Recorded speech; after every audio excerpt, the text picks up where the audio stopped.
अस्सलाम वालेकुम guys, I hope आप लोग सब ठीक ठाक हो, मज़े में हो, फर्स्ट क्लास हो। अब इस वक्त मार्केट जो है वो बड़े क्रिटिकल पॉइंट पे है। और क्या ये अब मार्केट का एग्जैक्ट टॉप है और क्या यहीं से बेयर मार्केट की शुरुआत है। और अब हम बिटकॉइन में और ऑल्ट्स में, तो ऑल्ट सीजन तो हम देखेंगे ही नहीं, और बिटकॉइन के अंदर हम नया लोअर लो देखेंगे।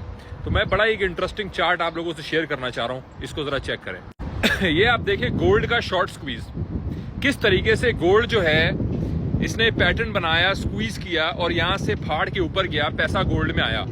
और यहां पे ये बातें हमें बेची गई कि बिटकॉइन इंपॉर्टेंट है दिसंबर के महीने में, ठीक है। और उसके बाद फिर हमें बताया गया बिटकॉइन इंपॉर्टेंट है। ये काफी लॉन्ग टर्म ग्राफ है, ठीक है। ये 2024 का अख्ताम था और हमें ये बताया गया, ठीक है। ये आप देखें, ये आपसे नीचे साल लिखे हुए हैं। और ये 2025 में क्या हुआ है ये हम सब जानते हैं। गोल्ड ने अपना कैसा ऑल टाइम हाई बनाया और गोल्ड कितना ऊपर गया है। अब इस चार्ट को गौर से देखो, इसका स्क्रीनशॉट ले लो और इसको अपने ज़हन में स्क्रीनशॉट को छाप लो। और अब जरा बिटकॉइन का चार्ट दिखाता हूं। ये है बिटकॉइन का चार्ट इस वक्त, ये भी लॉन्ग टर्म टाइम फ्रेम के अंदर है। मैंने आप लोगों को पहले भी एक दफा वीडियो में बताया था कि गोल्ड और बिटकॉइन एक दूसरे के साथ जुड़े हुए हैं। गोल्ड जो है वो बिटकॉइन का फ्यूचर दिखा रहा है आपको। जब ये कह रहे हैं कि गोल्ड जो है वो डिजिटल, बिटकॉइन जो है वो डिजिटल फ्यूचर है, डिजिटल गोल्ड है, तो गोल्ड सब पैसा ही तो बिटकॉइन में जाएगा। तो जो पैटर्न गोल्ड फॉलो कर रहा है वही पैटर्न हमें बिटकॉइन फॉलो करता हुआ नजर आता चला जा रहा है और नजर आएगा। दोबारा मैं पिछले चार्ट पे जाता हूं, इसको गौर से देखो।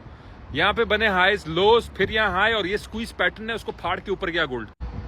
हाईज लोज हाईज स्क्वीज पैटर्न फाड़ के ऊपर गया, आप लोगों के सामने है। ये है बिटकॉइन का फ्यूचर, ये है इस वक्त बीटीसी का फ्यूचर। अब आप कहेंगे भाई क्यों जाएगा ऊपर? सबसे पहले तो वो गोल्ड का पैसा आपको क्या लगता है गोल्ड में ही जाता रहेगा और गोल्ड ऊपर जाता रहेगा?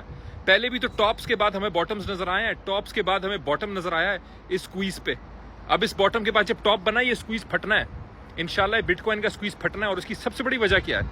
मेरा ये मानना है उसकी सबसे बड़ी वजह है जो फंडामेंटल बिटकॉइन की बहुत ज्यादा बाइंग हो रही है, जिसके बारे में कोई ज्यादा बात नहीं कर रहा।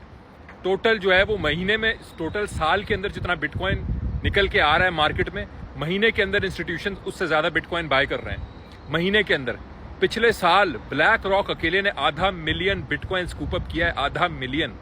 अबे टोटल सप्लाई ही 21 मिलियन है यार, और एक अकेले ब्लैक रॉक ने स्कूप अप किया है। तो क्या इस चीज को मैं इग्नोर करूं और इस चीज को मैं देखूं ना?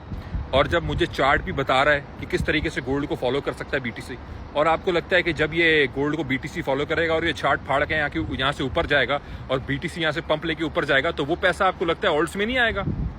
कैसे नहीं आएगा? तो ये सारे बेसिक फंडामेंटल है चार्टिंग के, बिटकॉइन की सप्लाई डिमांड के, जो बेसिक मैथ है। किसी 2 क्लास के बच्चे को भी समझ आएगा कि अगर 4 एप्पल हैं और खरीदने वाले 40,000 लोग हैं, तो वो 4 एप्पल की कीमत 40,000 से ज्यादा होगी पर एप्पल।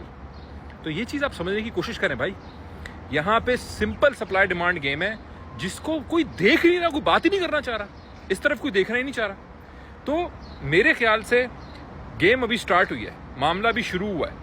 क्या मैं इस वक्त चार्ट्स को भी इग्नोर करूंगा, फंडामेंटल्स को भी इग्नोर करूंगा, मैं मार्केट में मॉनेटरी रिलैक्सेशन को भी इग्नोर करूंगा, मैं फेड्स की रिलैक्सेशन को भी इग्नोर करूंगा, मैं टैरिफ के अंदर डील्स बनने को भी इग्नोर करूंगा, मैं इन सारी चीजों को इग्नोर करूंगा, यूएस के अंदर ट्रिलियंस ऑफ डॉलर्स का पैसे के पंपिंग और इन्वेस्टमेंट्स को भी इग्नोर करूंगा जो उस मार्केट्स में जाएंगी ऑफ कोर्स। मैं इन सब चीजों को इग्नोर करूंगा और मैं सिर्फ listen to me bro and trust me bro science के ऊपर ये ट्रस्ट करूंगा कि मार्केट सब नीचे गिरने वाली है। तो मैं इस वक्त चार्ट्स को फॉलो करूंगा। आपका जो दिल चाहे, जिसको दिल चाहे फॉलो करें, तस्दीक करें, रिसर्च करें, फॉलो करें। एंड में डिस्क्लेमर है जी कि मैं फेसबुक के ऊपर कोई कंटेंट नहीं बनाता, मेरा कोई भी फेसबुक अकाउंट नहीं है। वहाँ पे अगर आपको मेरे नाम से कोई भी कॉन्टैक्ट करे तो मैं बिल्कुल भी नहीं हूँ। और टेलीग्राम पे मैं कभी आपसे 1-on-1 कॉन्वर्सेशन नहीं करूंगा ग्रुप ज्वाइनिंग की, ठीक है। ग्रुप ज्वाइनिंग की कॉन्वर्सेशन मेरी सिर्फ मेरे ऑफिशियल इंस्टाग्राम पे होगी, वीडियो वेरिफिकेशन की मांगा करो। थैंक यू सो मच, जज़ाकल्लाह।